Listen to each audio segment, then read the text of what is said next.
You are listening to The Vent, a safe place for all of us.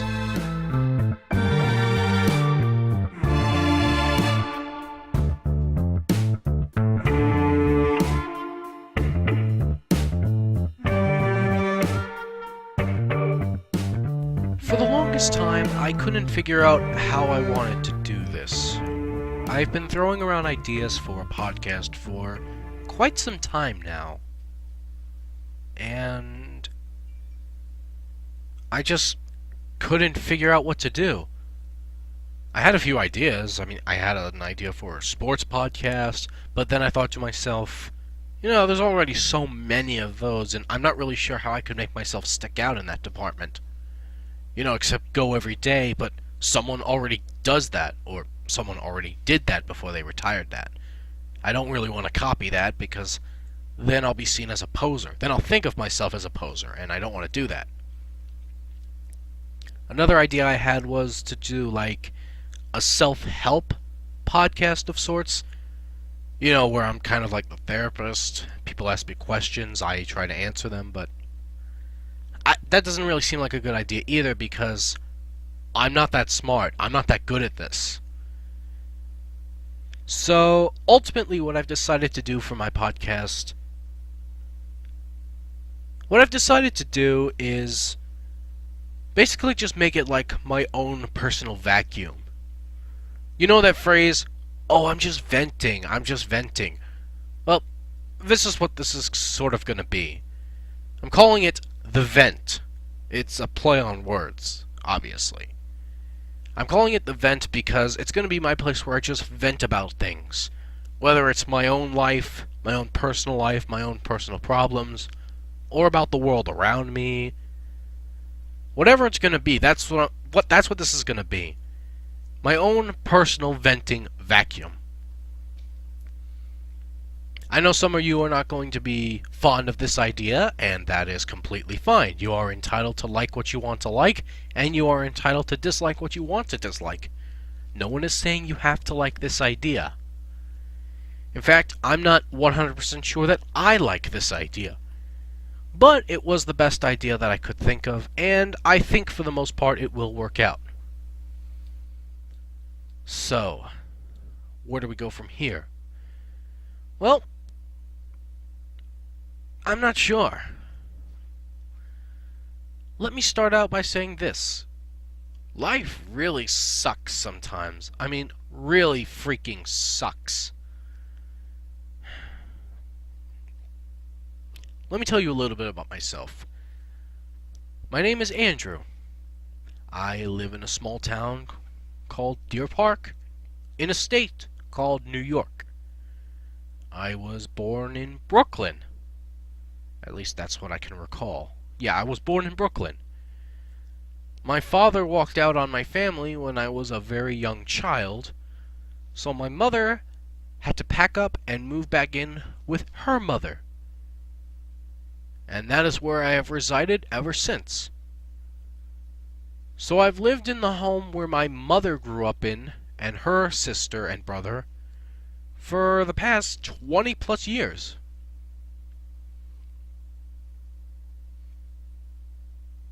I would love to say that it's been all peaches and cream, but with every person who ever lived ever, that's not the case. That's not to say that it's all been bad or that it's not been more good than bad. No, it's been plenty good. And I wouldn't trade any of it for the world. But that doesn't mean there aren't problems. Let's start with my first biggest problem. As I record this right now, my grandmother is suffering from a serious case of dementia. Or at least, we all believe it's dementia. She's never been formally diagnosed, but at this point, it's all but official. I'm going to talk a little bit about what that's like. It is hell. Dementia is hell. Both for the person suffering from dementia and for the people around that person who have to deal with it.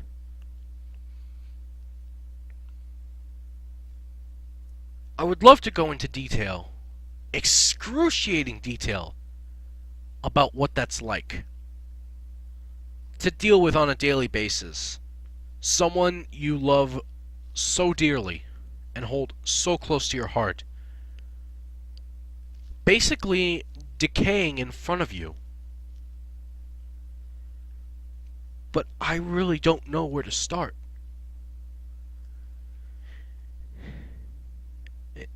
It's not fun. That's obvious. First of all, it's not fun at all to watch someone just decay. Her ability to think coherently has eroded. And it is such a painful and heart-wrenching experience that I wouldn't wish this upon even my worst enemies. She cannot hold a thought for more than a minute before she forgets it. Having to tell her the same thing multiple times in a row, and still knowing that it likely won't stick. Watching her struggle to remember details, to remember even names sometimes.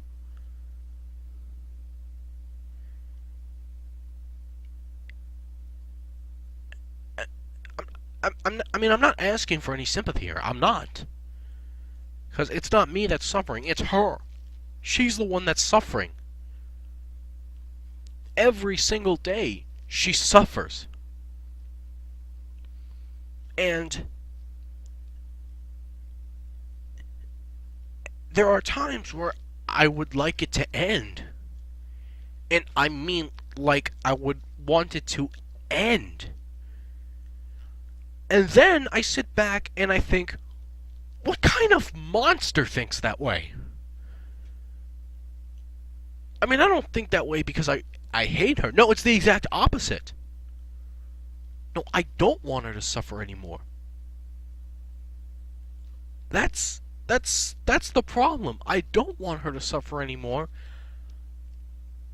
But the other solution is, well, you know. And as hard as this has been, I can't imagine when the day comes that we have to say goodbye. So how does someone who has a family member suffering from this kind of mental illness deal with it? Well, that's just it. I don't know how to deal with it. Every day it's a struggle. Every day it's a struggle for my poor mother who has to deal with it. This is her mother that she's watching erode in front of her. There really is no right way or good way to deal with this. And yet at the same token, our mental sanity is suffering because of it. I mean, I know why my mental sanity suffers, because I go off of her. See, over the years, as I've grown and as I've matured, I've realized that I feed off my mother's emotions very well. And whenever she gets upset or stressed or angry, I get immediately stressed and angry too. For the life of me, I can't explain why, but that's how I've been for pretty much most of my life, especially my adult life.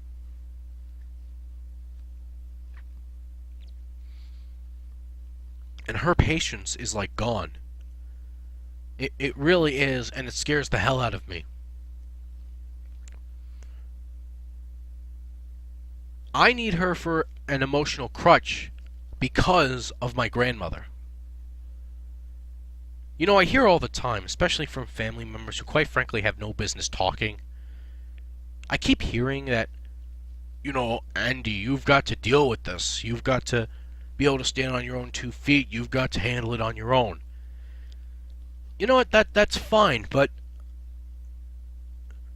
People who don't have a mother or don't have a father and don't have that parent that they really connect and relate to, they don't understand how this works. They really don't. You don't just stop focusing on these negatives. You don't just stop focusing on the bad parts. You don't just plug your ears and ignore this negativity. It's not that easy. I'm not saying it's right. I'm just saying it's hard. But what's even worse is when you have family members that don't really see it and don't seem to have a sense of urgency about it. And this is not me saying that they deserve to be smited or blamed or any of that stuff. No, this is not me saying that at all. I live with my mother and my grandmother. My aunt and my uncle, they come to visit every so often. I mean, they're fine with that. I'm not gonna start complaining about that. The problem is, they know that my mother and I get anxious and paranoid because of our grandmother. And yet, rather than try to see our side of it, the prevailing thought has always been, you can't get upset like that. You can't get upset like that. And I'm not going to mince words here. Here, I've been thinking, what the hell are you talking about? You don't live here. You don't experience this 24 hours a day. Who are you to talk? No, seriously, who are you to talk? And yet, it's like that thought is just so difficult to process that they don't even try. Or at least that's the vibe that I got sometimes. And maybe I'm completely dead wrong for thinking that way. But, you know, you don't always think rationally when you get upset. My mother and I recently went on vacation to Florida. While we were gone, my aunt and my uncle, my mother's siblings, were tasked with coming over to the house every day and not only watching our grandmother and making sure she doesn't kill herself doing something insane, and our two dogs. Oh yeah, we have two dogs, two Bijons. One of them is diabetic and needs medication twice a day. So we asked them to come over and take care of the medicine, take care of Grandma. First day we were gone, our aunt tells us, first day we're gone, we find out that our grandmother went to do laundry, and let me say this, we specifically said, do not allow Grandma to go downstairs and try to do laundry. What happens? They let her go downstairs to do some freaking laundry, and because our laundry washer is not working properly, the basement gets slightly flooded. This isn't rocket science. When we ask you to help us and do something, it's not like it's optional. It's not like we're saying this is a suggestion. No, we lived this. We know how this works. And you just got a taste of reality.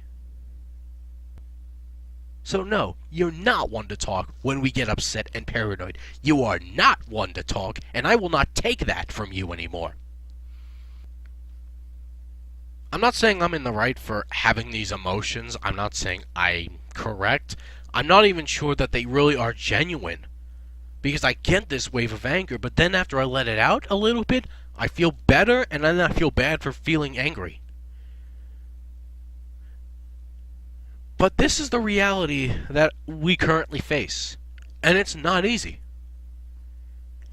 And it's not fair for me to go off on people because, especially my grandmother, because it's not her fault. She can't help it. But it's not easy. And it's never going to be easy. It's not going to get any easier.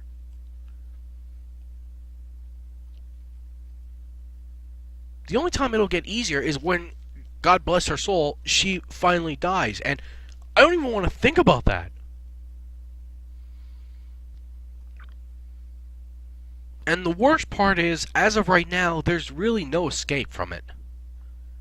I mean, we escape for an hour or so when Mom and I go to run errands, but besides that, there really isn't. And when Mom and I went on vacation, we didn't fight once. We didn't have a single argument. It's just like, we know the cause of our stress, and at the same time, we don't have the ability or even the right to blame that cause for our stress. Do you think my grandmother likes not remembering things? Do you think my grandmother likes not being able to remember details or answers to questions she had? No, I don't think she likes it. I think it breaks her heart, and it breaks mine. In terms of where we go from here after the inevitable happens, I'm not too sure. I don't have time to talk about it here, but I am starting a new job in a couple of weeks from the time this is being recorded, which is going to put some money in the bank for me. At this point in time, I'm very fortunate that I do have my mother with me as an emotional and a financial support right now. Because based on my home situation as well as my schooling situation, which I'll get to in a future podcast, I am a hot mess. I may seem mature and intelligent, and in some respects I am, but in other respects I am really not. And I'm very scared about the future. All I know right now is that things at home really suck, and I don't know how to make it better.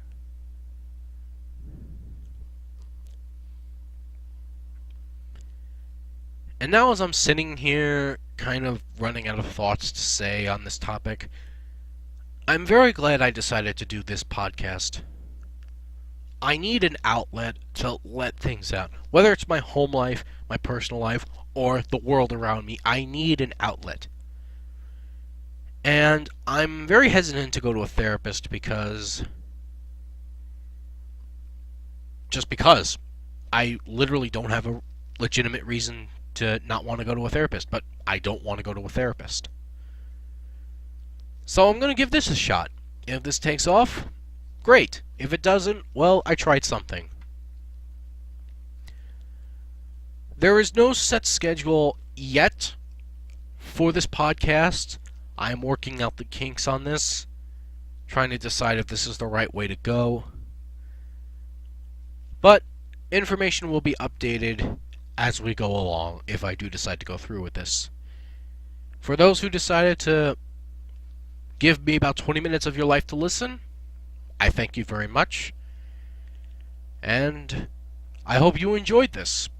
If you have things you want me to talk about, or you have some home issues or personal issues of yourself that you want to vent about, feel free to give me a shout out. My Twitter handle is @AcunaAndrew.